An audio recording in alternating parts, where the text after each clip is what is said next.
welcome back to my channel again. This is Geraldine Mahuyudin Pilpak. For today's vlog ay magluluto po ako ng ginisang ampalaya sa itlog. So, try natin itong ampalaya dito sa Pakistan kung mapait nga ba talaga, kasing pait ng nakaraan ko. Ayan. So, try natin siya, guys.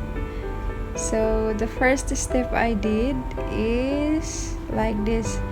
Let's try to remove the bitter taste or bitterness of the ampalaya. Ayan, so, ganyan yung ginawa ko, guys. Hiniwa ko muna siya sa gitna, tapos tinanggalan ko ng buto or seeds. Ganyan lang siya. Madali lang siya, guys. So, ayan. Sabi nila, ito kasi yung maliliit na ampalaya sa probinsya namin, ang tawag namin dito arapia. So, masyado siyang mapait talaga. So, try natin. Kasi hindi available dito yung malalaki na katulad sa atin sa Pinas.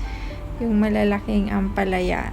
Yun, hindi talaga yun masyadong mapait. So, try natin to, guys. Tara, samahan nyo ako.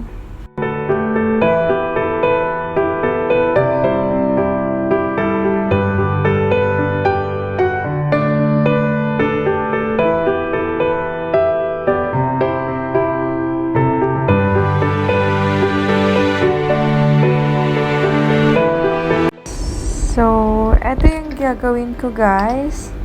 I just add the salt. Ganyan.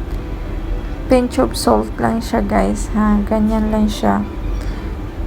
Ayan. So, i-keep natin siya for 10 to 15 minutes. Tapos, pag lumabas na yung tubig sa ampalaya, ay pwede na natin siyang hugasan. So, ganyan lang siya, guys. Kasimple, para matanggal yung pait or yung